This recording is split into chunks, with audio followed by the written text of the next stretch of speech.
Oh, you got it? Okay. Well, it's not even there? Oh, let's make sure to get that out real quick.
Welcome to the meeting. We'll start with the flag salute. I pledge allegiance to the flag of the United States of America and to the republic for which it stands, one nation, under God, indivisible, with liberty and justice for all. Do a roll call, please. Councilmember Klur. Here. Councilmember Collings. Here. Councilmember Stackflat. Councilmember Glodman. Here. Mayor Redmond. Here. All right, so there are no special presentations or announcements. We'll move on to public comment. If anybody has anything they want to talk about that's not on the agenda, come on up. You got your 3 minutes. Just say your name and address, please. Good evening, Honorable Mayor and members of the council. My name is Myra Monarch. I am a resident of Shasta County, and I am here to respectfully ask that a caste equity resolution be added to the next meeting's agenda. For those of you who haven't heard of caste, it is a form of silent discrimination that happens among people of the same origin based on their lineage across many cultures and in our own backyard. And it's very challenging to even get local residents to come and speak about it because they don't want, unfortunately, their caste to be revealed. That's how bad this is. I've spoken with physicians who've sat in panels of decision-making, critical decision-making tasks, I guess, where one of the first things they are asked is their caste in society. And we're talking about not just South Asia. Like I said, this happens across many cultures. I have friends from Ukraine and Romania, and I am from Mexico. I've experienced, as a community organizer, I've heard story after story after story about caste. Not necessarily, I have not experienced it from the oppressed side, but that doesn't mean that I shouldn't try to do something about it. So this for me is a labor of love. And I am working with Dr. Pamela Danuka, who couldn't be here tonight because she is an oncologist, but this is very close to her heart and she's willing to make time to come and present. And we are also trying to round up some local support because we know that the stories are out there. I've connected with a few individuals. They don't want their caste again to be revealed, unfortunately. We are working with multiple cities across the North State, at least a dozen cities. We were very successful in the city of Anderson back in May, where the resolution passed unanimously, I am happy to say. We have a letter of support from Shasta County Board of Supervisors in support of these resolutions. We are on the agenda in Tehama County and getting a lot of traction. I look forward to an opportunity to discuss this further. I am so thankful to Mayor Redmond because he was kind enough to take time out of his busy schedule to meet with myself and Pramila Danuka, and I hope that after I follow up with additional information via email, he can relay a little more specific details to you, but I am willing to make myself available. Thank you for your public service. I really hope you consider adding this item, and yeah. I think I'm on. I've got my card up here. Can you email me with your information and and you know, basically what you want in that resolution, and we can talk about it. But here's my contact information. Thank you. Yeah. Thank you. I will do that. Thank you. Thank you, Mayor.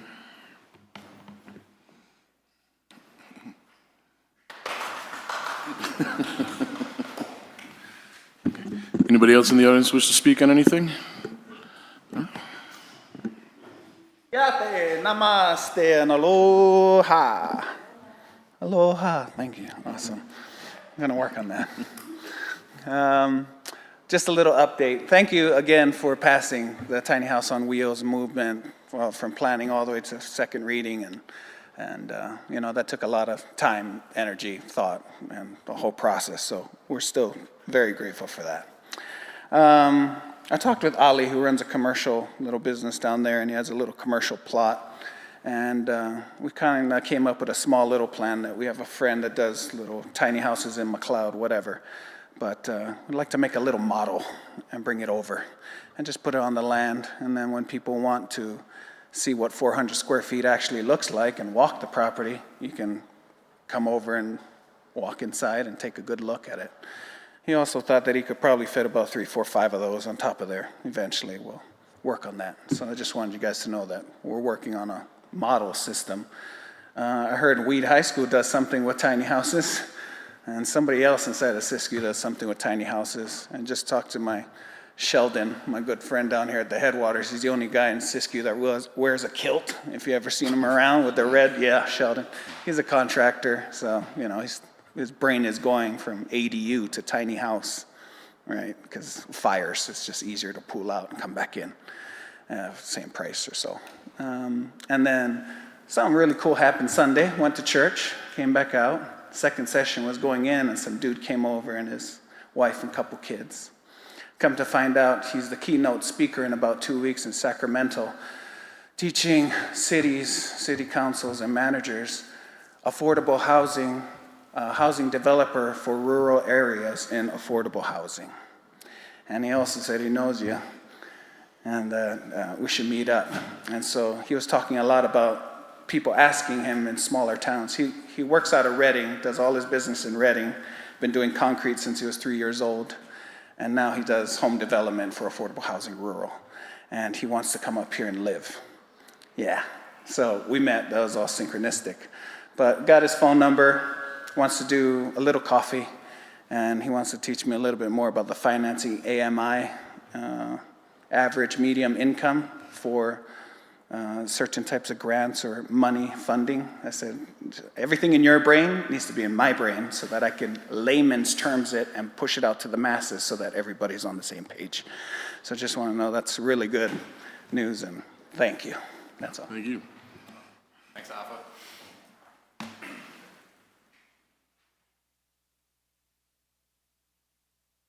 Anybody else? Any of the officers in the back or anything? We're all good? All right. No more public comment. We'll close it off and move on to council and staff comments. Todd, I'll let you kick that off. Okay. Little bit of an update on the landing. Had some really great meetings with our new planning director, Kim Fowler, and John and Brian Powers. They are the loan submitters on the Surplus Land Act RFP for affordable housing, and you know, their intention off the mark is an unspecified number of units. We've talked about a preference for a mix of rental and ownership for the ability to build equity into these homes. And also he is looking to build some sort of hotel as a you know, kind of a out the gate, but in terms of developing the rest of the site, he would really like to master plan the site. And what that means in his mind, and my mind actually, is to build, you know, for them to come in with how they would like to use the site, based on the land use covenants, and hold a series of public meetings whereby they reshape what they're planning to do based on public comment. So the overall plan is the community's plan, and therefore we'll have a whole host of public support behind this, and we laid out the parameters of the things that we care about, living wage jobs, and a focus on more affordable housing. And they had their team on all these calls, a father and son duo that do planning and architecture out of Dallas. And their whole group is coming to Mount Shasta in early October, wants to meet with folks to get a sense of the community and what the desires are about how they'd like to see the site programmed, and what our needs are for residents, and as well as visitors, and we'll figure out a DA after that, a development agreement, and how we move forward. So that's good news. They would like to take advantage of. We've got to go through an RFP process, but we reprogrammed, as I've mentioned before, $270,000 in remaining brownfield grant funds. For that process, we need to put it out for an RFP. The Powers Brothers design firm want to apply, and so does Michael Lockwood, who I mentioned at Populous, who is working with K2. And so I met with their team a couple times and talked through this, and we'll see what happens.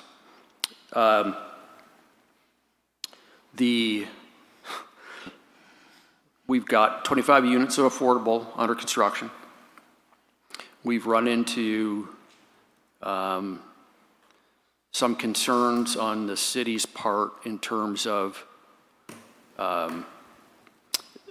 engineered fill and not having engineer stamped drawings, and concerns about what's being done out there. We believe that we have a way to resolve this. Ken and all concerns were on the phone this afternoon, and they left all in agreement, and they believe they can get what we need to us pretty quickly, and we'll be back up and running.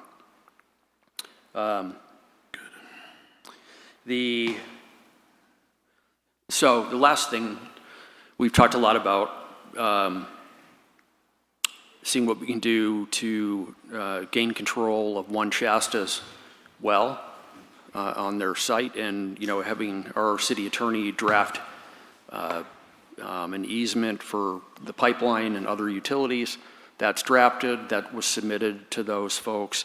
And we've also talked about annexation into the city, recontacted them to start our conversations, and they informed me late last week that they've made a business decision to sell the entire property.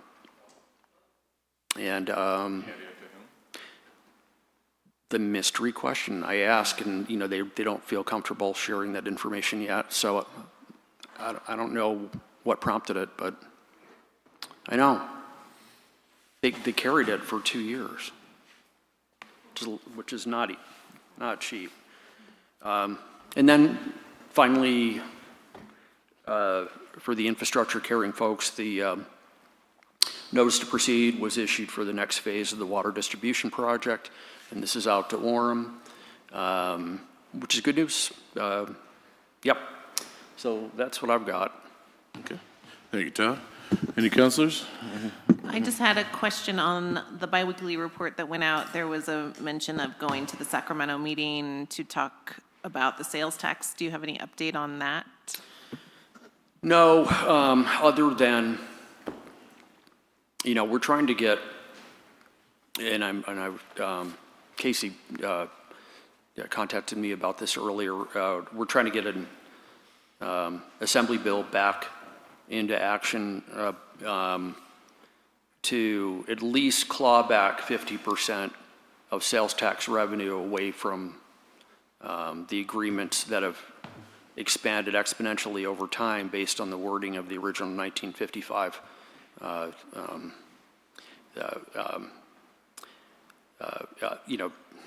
sales tax measure that talked about it as the point of,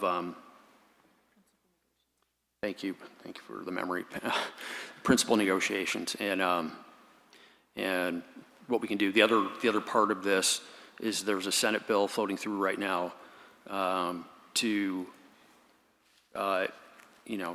create transparency. What has happened, like I mentioned at the town hall, is that they've used the original act to say, hey, that point is actually, the distribution center, and fulfillment center of where they send out the stuff to your home when you order stuff online.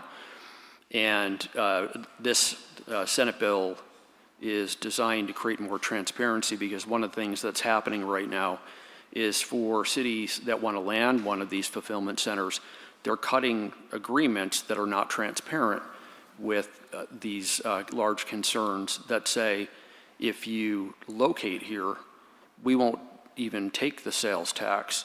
We'll give you a big percentage of it. So it's just, these companies are not even paying the sales tax, they're just reabsorbing it. So at least getting some transparency into it and the lobbying behind it. Yeah. Any other comments from staff? Chief? Okay. Yeah. This explains it, all right. First of all, do have a good announcement. We received a check from the Mount Shasta Canine Associations today for $10,000 to the city, which we had budgeted $8,000 was what they had told us they were going to get us, and they got $10,000, so that's into our general fund there. Second, I'd like to introduce our new officer to you tonight. His name is Officer Mark St. Clair. If you come on up here and join me. He comes to us after retiring from Shasta County Sheriff's Department as a sergeant and bomb tech, former Marine, with 25 years of law enforcement experience. So he is our new full-time officer. So you see Mark around. Everybody say hi. Welcome aboard, man. That's it. Welcome aboard. And then finally, we go to trainings every year.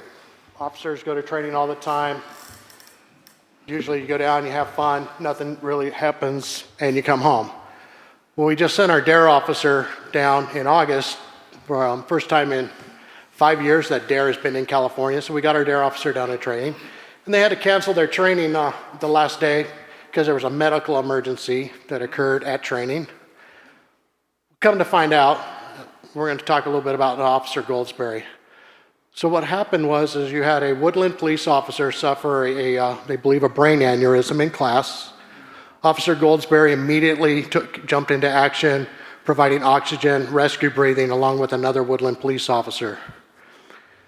Officer Goldsberry's actions, along with the quick work of the other, are directly contributed to the survival of the officer, who has just now been released from the intensive care unit. I spoke with the Woodland chief today, and is now going into her rehab, and they're hoping that for a full recovery. So we have at the Mount Shasta Police Department, we have 3 awards. We have the Meritorious Service Award, we have the Courage Under Fire Award, and we have the Life Saving Award. I was going to read the citation for Officer Goldsberry for the award tonight. However, I think it has more impact. I'm going to read the Chief of Police, Ryan Kelman from Woodland Police Department, his letter to me. But I'd also like to have Officer Goldsberry come on up here.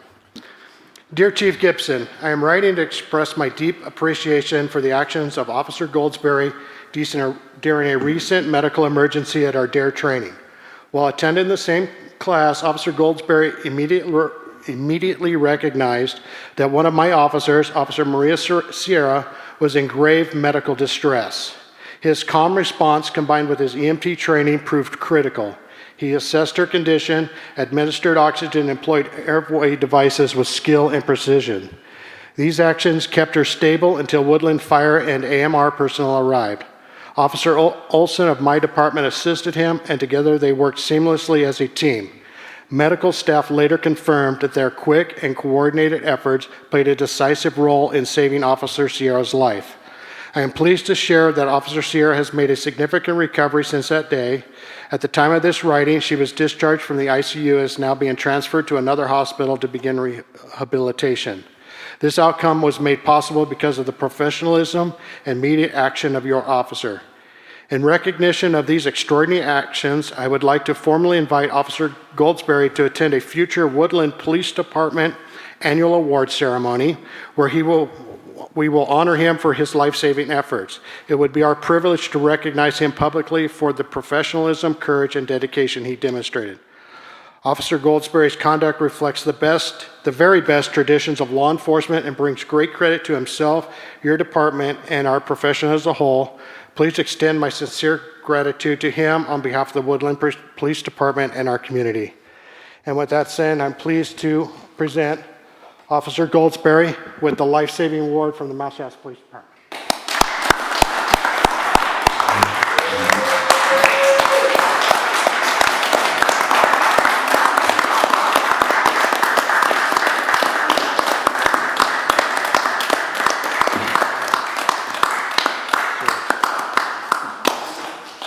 Well done, sir, well done. He's going to get some pictures. So on top of all of that, Officer Goldsberry also received a letter of recommendation or commendation from the officer's patrol sergeant down there. So again, just one of those things that you train for that you never helped to use. And in a room full of officers, it was our Officer Goldsberry and one of theirs that were able to keep calm and jump into it. So thank you. Well done. Okay, who wants to go after that? Oh, one more thing? No, okay, he's going that way. Okay, so we're done with council and staff. We'll move on to committee updates if there's any. Oops, sorry. I don't have any. We've got a DAC meeting coming up Wednesday morning. Okay. We'll hear from that next time then. All right, moving on to the consent agenda. City manager recommends approval of the following consent agenda items.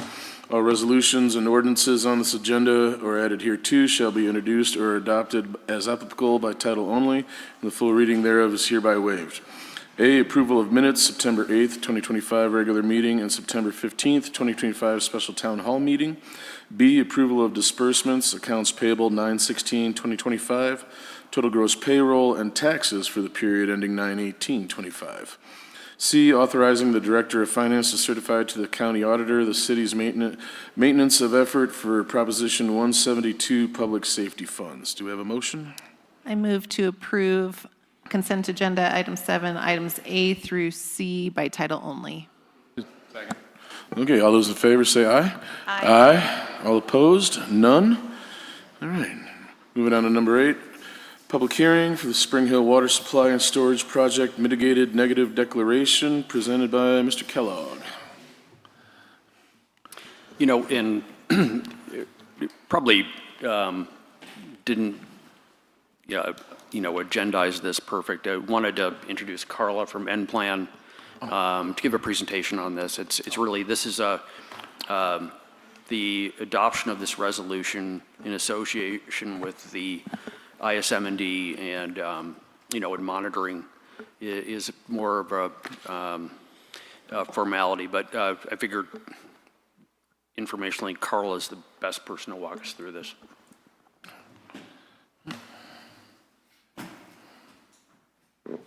This project, as you know, is installation of a new well and 2 water tanks in the northern area of the city. This is a project location map. The proposed new well site is on Spring Hill Road, and the proposed water tank site is on the southeast side of Spring Hill. And this shows you dimensionally where the project is in relation to other features in the environment. So the new municipal well would include installation of a new well and well house, and also installation of a water line from the well down Spring Hill Road and North Mount Shasta Boulevard. The electric conduit would be extended north in Spring Hill Road. And this is a photograph of the Spring Hill Road site facing southwest. You can see the test well in the left side of the photograph. And this is a view of the well site. Oops.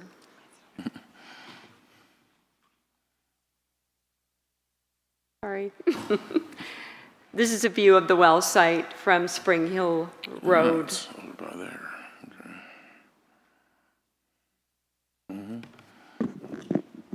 And the water tank improvement site, this also shows the existing Dex 6 well.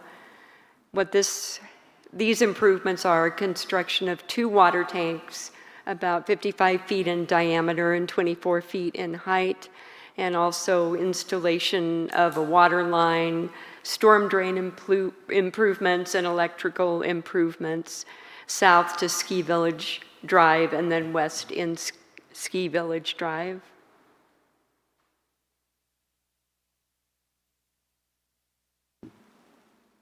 This is a photo of the access road to the water tank site. This is approximately 1,000 feet southeast of the proposed water tanks. So the water tanks would be behind this tree line, so they would not be visible from this location. And this is a photograph of the water tank site. We will need to remove some of the trees to make room for the tanks and also provide adequate clearance around the tanks. The city, as you know, also considered using the existing Dex 6 well previously used by Dannon. Currently, the deed restrictions prohibit the well from being used for water beverage products. So this would be an ideal situation if the city was able to obtain use of the Dex 6 well. This is the first I've heard that now One Shasta wants to sell the property, so hopefully the city will have some success in the future with the new property owner. If the Dex 6 well is able to be used by the city for municipal use, then the new well on Spring Hill Road would not be installed at this time. The need for this project has been identified as early as 2010 in various city documents, in the general plan and the master water plan. And the purpose of the project and the identified need was to eliminate existing pressure deficiencies in the Big Lakes area and to improve fire flows, also to increase citywide storage, to provide a redundant production well for emergency supply, and to come into compliance with current waterworks standards, state standards. The CEQA process included preparing an initial study and routing that through the state clearinghouse and making it available for local review by the public for 30 days. And to consider public and agency comments. I think this is a first for me in Mount Shasta. We did not receive any public comments or comments from any agencies. So the next step would be to adopt the mitigation monitoring and reporting program that is included in the staff report this evening. The initial study identified potential environmental impacts of the project, primarily from construction-related activities. We included the standard mitigation measures to minimize air quality impacts during construction. And for biological resources, there are measures to protect birds and bats, specifically when vegetation and trees are removed. There is a measure to avoid impacts to monarch butterflies and their habitat, which is milkweeds along Spring Hill Road. So if the final construction plans reveal that those milkweed plants need to be removed, then the mitigation would come into play. There are standard measures to prevent the introduction and spread of noxious weeds and to prevent entrapment of wildlife in trenches and pipes. We have cultural and tribal resources measures to prevent the inadvertent or to address inadvertent discovery of resources. There's a measure that requires preparation of a geotechnical report that focus primarily on the water tank site, and that will include both construction measures and also monitoring by a geotechnical engineer. And then for noise, to limit construction between the hours of 7 a.m. and 5 p.m. unless the Public Works Director approves an exception to prevent traffic hazards or to do work overnight during low demand periods. For a project like this, we consider potential indirect growth-inducing impacts. In this case, the project would remove impediments to development by providing water supply and storage. However, the project would not induce unplanned population growth.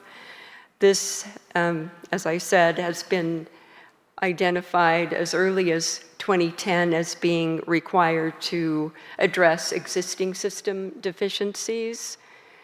There are also many other factors that come into play for developments, including the extension of water and sewer infrastructure, roadways, electrical, gas service, communications, and also property owner decisions, economic factors, and environmental concerns as well. In addition, the city's population has declined steadily, so even with this project, we don't anticipate a significant increase in population in the city.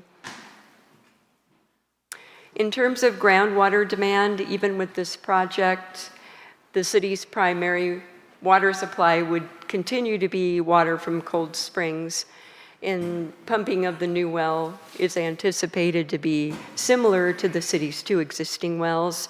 In this table, we have identify total annual consumption of water, how much of that water was groundwater, and the percentage of groundwater as a total. As you can see, the 5-year average is that about 4.23% of the city's water demand was from groundwater, so we don't expect significant impacts because of that. Lawrence and Associates evaluated 3 potential sites and identified that locating a well close to Spring Hill would have less of an impact, presumably, on Big Springs from drawdown of groundwater. We also have extensive data on the Deck 6 well from operation of the Dannon facility for about 10 years at a pumping rate of 217,000 gallons per day. The technical documentation prepared for the previously proposed bottling site showed that no adverse effects would occur. The city's pumping rate would be significantly less than this, so it's logical then to presume that city's use for municipal supply would also be less than significant. Also, the well would not pump continuously. The well would pump water to the new tanks and until they were filled, and then the city SCADA system would monitor the well and the tanks, and when the tank was drawn down, then the well would be repumped to refill the tank. I mentioned the mitigation monitoring and reporting program. This is just one example of one of the mitigation measures. All of the adopted mitigation measures are identified in the MMRP. We identify the mitigation measure, what the monitoring action is, and the monitoring timing and frequency for each of the measures. So city council actions this evening are to accept public comments on the project, to consider adoption of the resolution and MMRP, and upon adoption of the resolution, then the city would file a notice of determination with the Siskiyou County Clerk and also the State Clearinghouse. And that concludes the presentation. I'm happy to answer any questions. Good. Thank you very much. That was informative. I do have one question about that. You mentioned that there was, based on the use of the Deck 6 well for about 10 years and didn't notice any significant drawdown in the water levels, that based on that, we're confident that this new well wouldn't affect things negatively. Correct. My only question is there any concern as to say we build this new one, and then whoever is buying that Deck 6 well comes in and does find something to do with it, not bottling water since they can't for 21 years or whatever. But assuming they find some other use, is there any concern that both wells operating concurrently could have negative effects? Is there? It could, depending on how much water they proposed to use for the new project. As I mentioned, there are deed restrictions on the property, so it can't be used for water bottling, which would be an high intensity use. Also, any future use of the property would be subject to CEQA review, and they would have to look at cumulative impacts once proposed use is proposed. That's for the Deck 6 well, if they want to kick that back on, right? Is that what you're? Yes. Yeah, okay. Yes. So there would be some review before they're able to just. There would, yes.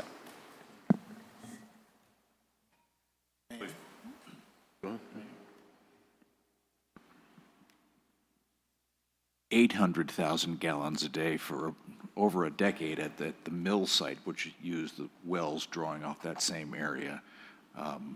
And given that frame of reference, 800, 220, 225 for the Crystal Geyser proposed plant, do you know what the city's expected daily gallonage usage would be? Is it 40,000 or? 50,000 with future development. Again, we don't expect any massive development in the city, but no more than 50,000. Yeah, I just wanted to. But there's also, just to keep in mind, it's for full disclosure, that, whether it was one Shasta or now whoever the concern is coming in, if they decide to annex into the city, you've got to take into account the usage of, on that site, especially with smaller lots. As in that would use more or less? It would use more. It depends on the intensity of use on the site. Again, they can't use it for bottling or extraction in specific circumstances, but if it's for residential or something non-extractive, from what I've heard from Pace, it's more than enough, and it's providing us additional pressure for, that easiest way to say it, in rounding out our water supply, which is great in terms of firefighting and water pressure at home.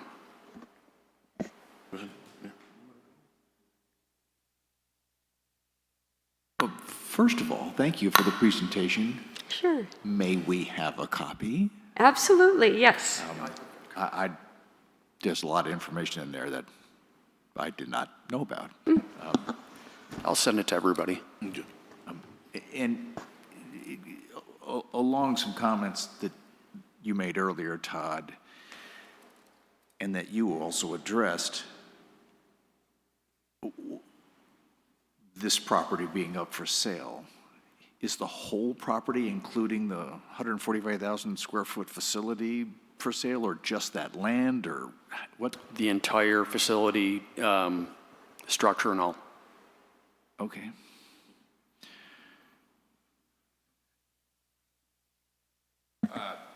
You're saying for sale. Did you say it's already been sold? No, well, I couldn't find anything online. They said that they've made the business decision to sell it. They may not even have a buyer yet, but that's. Got another question? May I?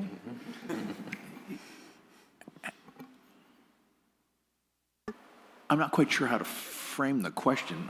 It basically relates to how do you have any kind of, can you cut a deal with the current owners? Can you have a contract that protects our interest no matter what happens with the sale? And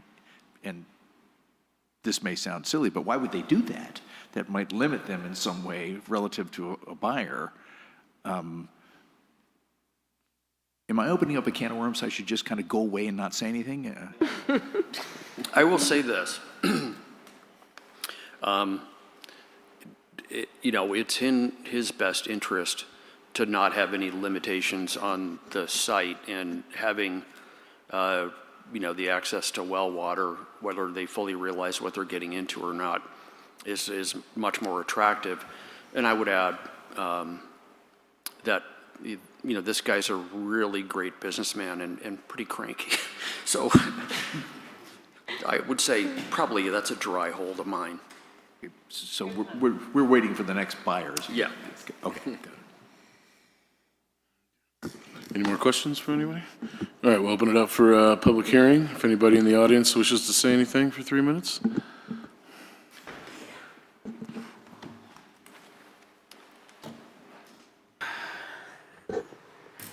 It's just interesting. It's water, it's pressure, it's for fires, it's for house pressure. So, for all that I know, it's good.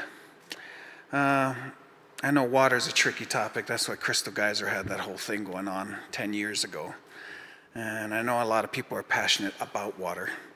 It's interesting that the people haven't come together to talk about this more. You would think that would happen. Or the indigenous, Winnemem Wintu or something like that. Karuk or somebody would, have just an interest, what's going on. Maybe not fight against it, but just, what's going on. I found it really, really interesting that 1.7% decrease in population since 2010 to 2020. That's almost 2%. 2% of 3,200 is almost 60 people. We're losing 50 to 60 people a year for the last 10 years. And the financial department does not see that trend ever changing. So I found that very interesting, that it is going to change. It's just going to get worse, that's all. It's not going to be 2% in the next 10 years and the next 20 years. It's going to be 3%. And then 4% will become the average, unless we change it around. So it's just an interesting topic that now I know in my head that we're losing about 50 people a year. And if I don't want to keep swinging it, but if tiny houses on wheels or any form of affordable housing, I don't care if it's wheels, can put 50 people back inside of our city, then we can finally stop the population decline. And maybe we can get 100 people to come back in. And then that might change the statistics on top of water pressure. But I just thank you for the information. You're awesome. Thank you, Council. Thank you, sir. All right, so we'll close public hearings. There's nobody else in here. Bring it back to council for any comments, or do we have a motion? Or? Move. Okay. What number are we up to? Resolution number?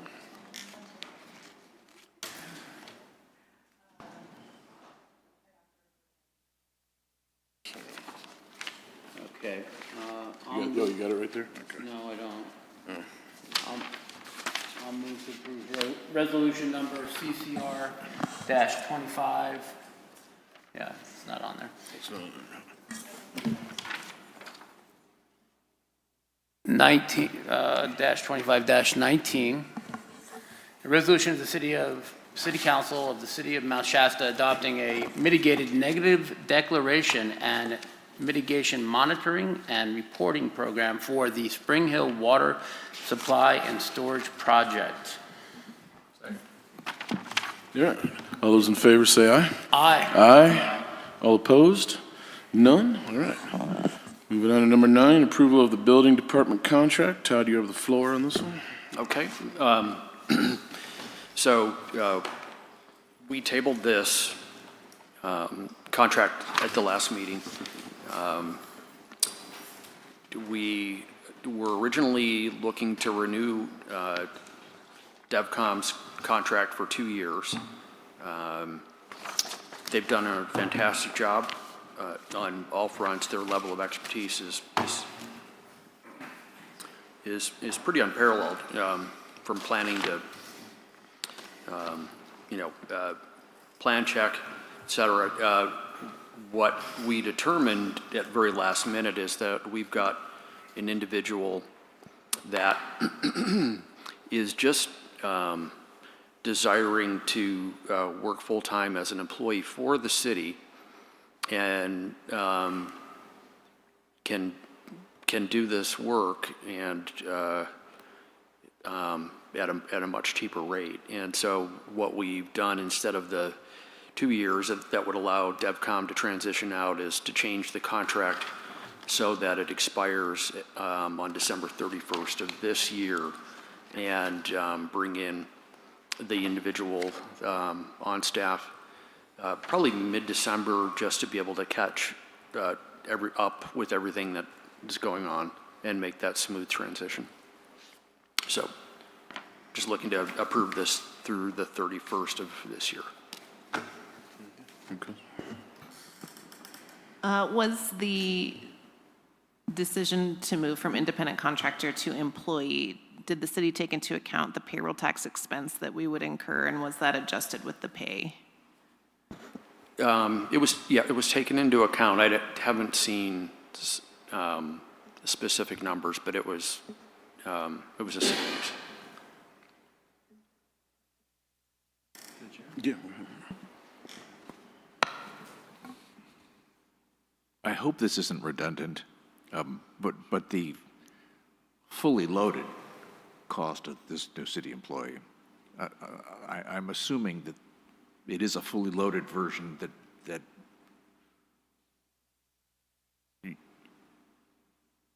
you're, with that in mind, you're going to see a reduction in cost relative to the amount of monies that were budgeted towards these contractor? Yes, that's my understanding. The other piece of this too, and whether we had DevCom or this individual on, with our ad hoc committee on, an across-the-board rate fee for services provided. Once we get this dialed in and we get a vote from council, we're going to be able to recover a lot of our costs that we've just been providing as a public service. The scope of work currently calls for them to be on site 2 days a week, Monday and Wednesday, I believe. So as a full-time employee, will they have other roles and responsibilities within the city then, or are we expecting to need them 5 days a week? It would be, it's part-time, and right now the working premise is that it's 3 days a week. Okay. Any other questions? All right, we'll open it up to public comment. Seeing none, we'll close public comment. Do we have a motion?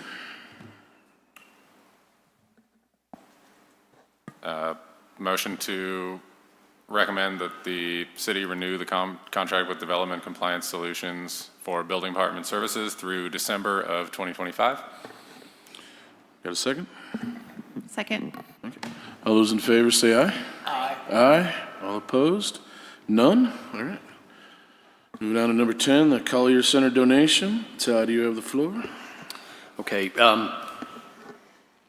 So I don't know how long this has gone on, but in the previous years, the city has provided a donation to the Collier Center, and most of you know that it's located across the Oregon border, close to the Oregon border in California, and provides information on cities in Siskiyou County in terms of attractions and just what's going on, and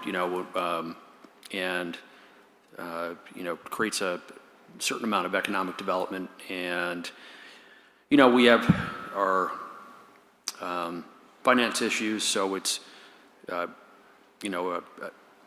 good time to discuss whether we continue this donation. I don't know enough about the Collier Center and the benefits, so I'm kind of throwing this up to council to make that determination. Any questions on this? Or for John or anything? Well, the Collier Interpretive and Information Center has recently finished a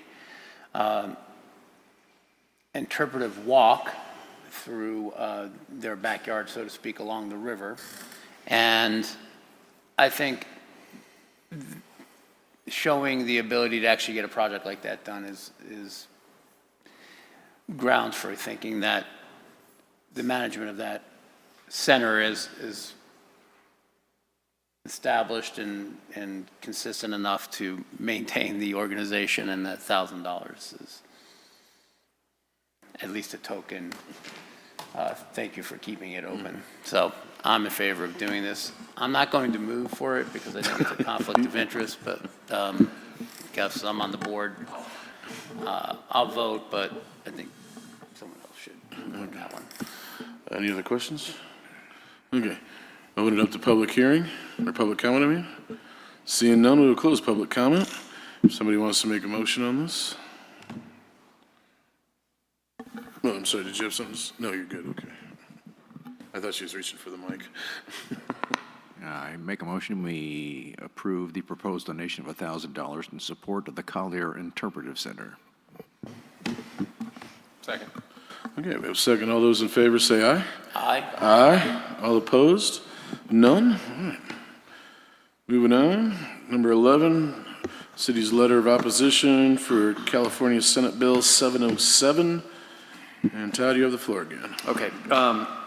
Sorry, there isn't a staff report in here. I mean, the letter's pretty self-explanatory, but SB 707, Senate Bill 707, is a proposal to expand Brown Act requirements for public meetings that would require that members of the public be able to attend the two-way telephonic or audiovisual, but also add additional requirements like translating agenda into all, quote, applicable languages spoken by 20% of the electorate or more. Provide space for communities submitted translations, whether or not they're wrong. Creates and maintains multi-language web pages with agendas, instructions, and meeting procedures, and to expand outreach and electronic systems for agenda access.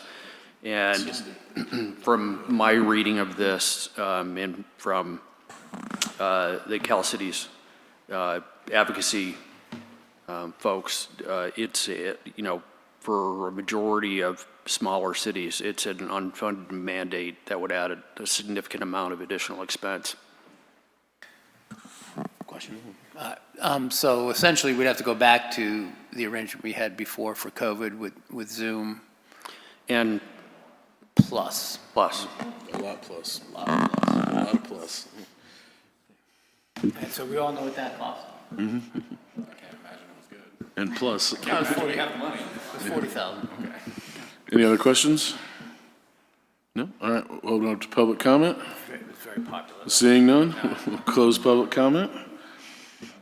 All right, we seem to be ready to go on this one, so is there a motion? I will move to approve a letter of opposition to Senate Bill 707. Second. All right, all those in favor say aye. Aye. Aye. All opposed? None? All right, moving right along. This next one, I hope is good. Designation of library fund balance. Melissa, you have the floor. Thank you, Mayor. And this is, the next three items are actually just a continuation of me trying to keep working on shrinking down the number of funds that we have on our financial statement and just consolidating where we can. This one in particular, it's my understanding that you guys had committed some fund balance in the library fund, which is its own special tax district. That commitment was made so that the planning expansion for the library would be funded through the reserves. The project is basically complete now for the project design, and because the library fund is its own fund, we can move that out of committed and put that just back into the restricted fund balance. And then if in the future you decide to move forward with another project, we can look at that again, whether we would want to commit the funds out of the fund balance. It's a question. I've never really quite understood this. We have to open up, and it's happened in other departments. We have to open up a separate fund from which we draw monies to do projects. In other words, we couldn't just pay for the construction project out of the general library fund, so to speak. We'd have to open up a separate, transfer the funds, then spend it? Is that? Do you mind if is I that like- take a crack at this? is that mandatory? So it's a two-part answer. Number one is because the sales tax was designated to the library fund, it needs its own fund. And the essence of that fund by itself is restricted, that it has to be used for library purposes. Back when, this is before my time, but when money was set aside for the plans the first time, I believe, there was a commitment of money that was said to be used for the library project. That commitment was designated by the council, so we are saying that it needs a new commitment to open that money, to put it just in regular reserved money. Otherwise, it'll be held there forever, in perpetuity. And so if we uncommit the funds now and put it back in the restricted, at a future date when you're ready to do the project, you can then move it into a committed status again. It's really just saying My that. question is, do you have to do that? No, you can use, Can from my you understanding. pay for the construction loan or direct payments to the contractor from the Library fund. library Yes. fund? Yes. Yeah, so You don't why- need to recommit it. Okay. You I'm can not just- sure why they did that in the past, but It's water, it seems It's like in semantics. water, it's something It- that we do here. Like, it sounds like we don't have to. no, but at the end of every fiscal year, you do have to show to the auditor your balance of the committed and restricted. So he's asking if we're going to continue with that commitment, and I think that we've agreed in the finance committee that we don't need to do that at this time. That part of the project is done. We can move that over into the restricted, and that will satisfy the auditor's request to. For everyone's edification, what is, after doing this, what will the reserve balance be for the library? Just a So, ballpark number would be nice. yeah, it's about 1.3 million, a little bit, closer to 1.4. Basically, we've been spending the money that we've been getting every year between running the library and the project. So if this project work is basically done, from what I understand, the cost of running the library doesn't take the full amount of taxes, so we should start building that reserve again. Thank you. Any other questions? All right, we'll open it up to public comment. Seeing none, we will close public comment. Do we have a motion? Yeah, so this is not in resolution form, right, Melissa? No. Okay. I will move to approve the release of the committed fund balance of $162,387 and reallocate those funds back to the restricted fund balance in the library special revenue fund 68. Second. All those in favor say aye. Aye. All opposed? None? All right, move right along. Another one from Melissa. We'll have the number 13, the closeout of Fund 62. Yes, so this fund is basically program income that has been kept aside for several years as a placeholder for potential projects going in the future. The only project that it's been funding for the last few years is the beautification committee projects.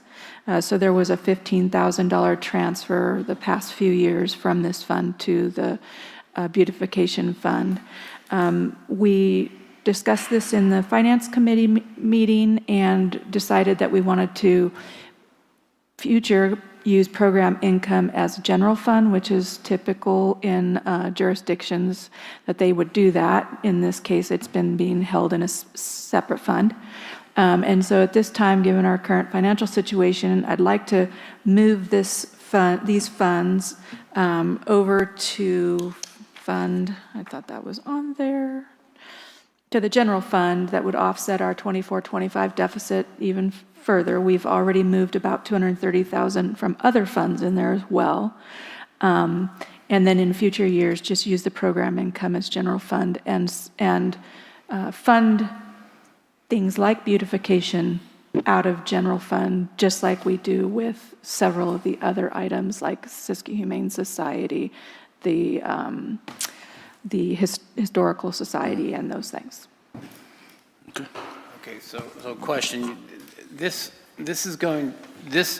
transfer is going to help with 25, 26. 24-25, I'd like to do it effective June 30, 2020. You want to back, retro, this is almost October, so that's okay? Yeah. So I've been working to close out these funds and bringing the funds to you a few at a time, and I think I mentioned that the last time. It just seems like it's 2 months late. And we can do it in 25, 26 if you'd like, but I think it would, my personal opinion would be better to offset the 24, 25 losses. What do you think? I don't have an opinion. I thought it was 25, 26. However, if it is backdated to 24, 25, we will see the benefit of that because our fund balance will be higher. So it'll flow either way. Oh, no, it's a wash either way. I just Yeah. find it a little strange. I mean, however you guys want to do it is fine. I just would recommend 24. I don't see any major concerns here, so we'll go your way on that. Okay. Any other questions? All right, we'll open it up to public comment. Nobody again? Close it, bring it back. Do we have a motion? I think Tesha should do this one. I move to approve the closing out of Fund 62 Economic Enhancement Fund and reallocate the $111,725.39 cash on hand balance to Fund 10 General Fund. Second. All those in favor say aye. Aye. Aye. All opposed? None? All right, one more closeout fund to go. Item 14 is closeout of Fund 13. Yeah, sorry, I did these separate this time because they're very different. The last time I did this, the things were pretty similar, so it was a little bit easier. This capital project fund has $4,000 in it for several years. I'm not sure what kind of capital project we would do with $4,200 because capital starts at $5,000. So I would just recommend that we move that, similar to what we did with Fund 90, into our equipment replacement fund. And those are similar types of funds. And my hope is that in the next, year maybe, I'll try for that, that I can really work with some of the department heads to look at an actual equipment replacement plan. That will probably cost more than $4,000, but I'd like to at least set this aside for that. Can we even get a snowblower for $4,200? I don't think so. All right, any questions? Go ahead. Yeah.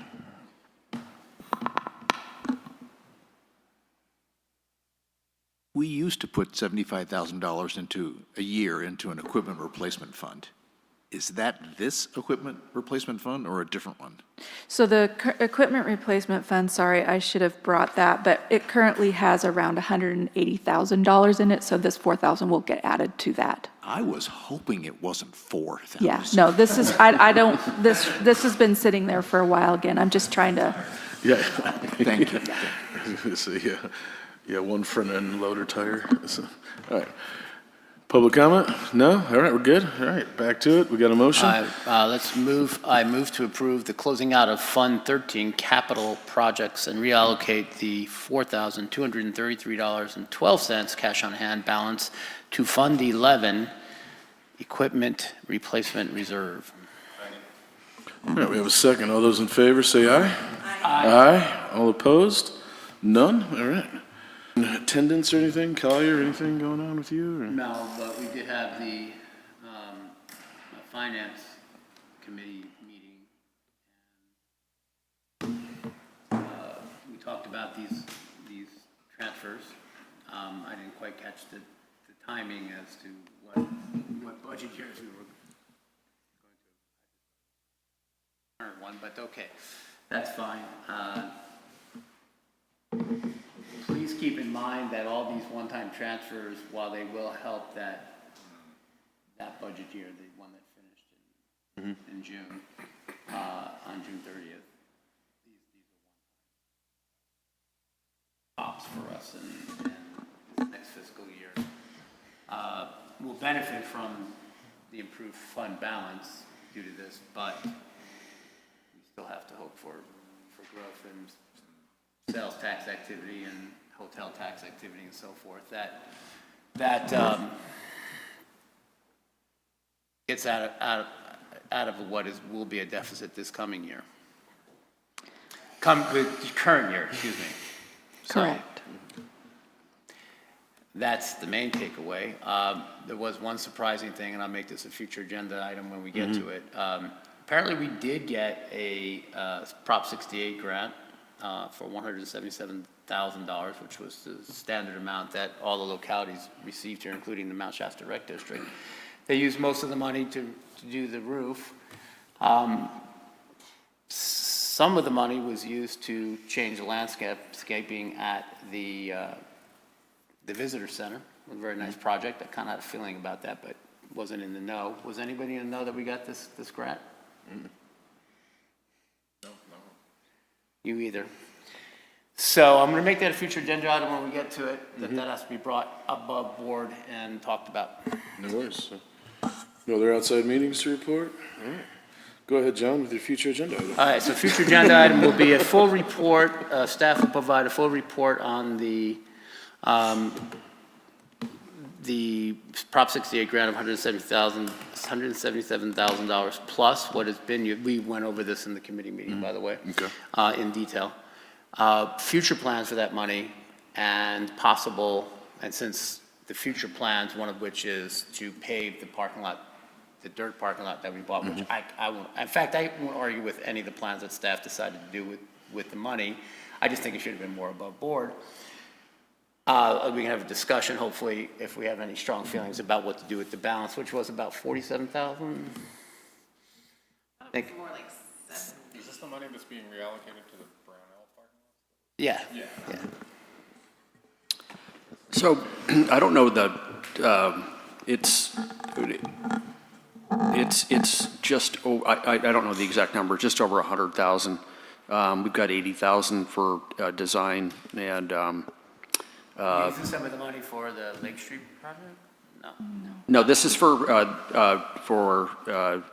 design, some lighting and curbs and paving for the 2 Brownell parcels.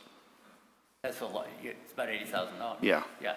But after what your internal proposed plans for that, there's still money left. I think this should be brought to council and we should debate what to do. Kind of approve what's been decided and decide if we have any direction that the other money should be put towards. Unless staff is allowed to just do what they want with the money without consulting the council. Because that's the impression I get in this one case. Because all other grants we kind of hear about and we talk about them, we have to approve the use of the monies, we have to accept the monies, we have to approve the use, et cetera. And in this case, we didn't even know about it. Although I had strong feelings because things were happening that, like, how did they afford that? Second. Okay, thank you. I'm a little fired up about this. No, that's all right. The New Yorker in you is coming out a little bit. It's all right. I'd also recommend we get the CAST support letter vote on there as well, since May came here. And the CAST. I don't need a second. When I say it, we don't need the second. So. Oh, just before you came in, a public comment. I told you about it before. The lady that's fighting against the caste system and legislation with the housing and jobs that way. Just Cast with an E. so if there's a State already handled that like decades. well, no, Newsom vetoed it the last time it came through. Yeah, so she's trying to work on getting just another letter of support. More municipalities supporting it, so that when the next governor sees it, just a letter of support. Yeah, we don't have to Call it an anti-caste. just adding the word to the discrimination laws that way. So if they Does it create, are they attempting to create another, I guess we can save this for discussion, but like to actually create another protected class? No, from what she told me, she just wants the word in there with for legalities, that if they discover that a caste system is being abused, then they can, like I said, she just wants the word in there. They want to add the word to the state legislation that way. It's not in there. They're trying to get that changed. She can explain it better, but that's basically the gist of it. So just to clarify, so this is something that was tried in the past and failed?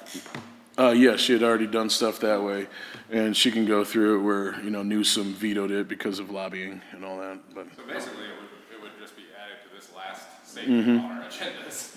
Yeah, statewide. I think statewide that way, so.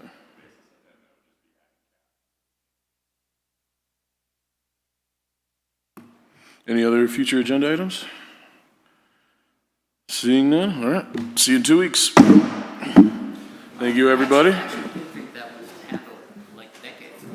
Well, here's what she said. So when I met with her, the doctor, her new doctor,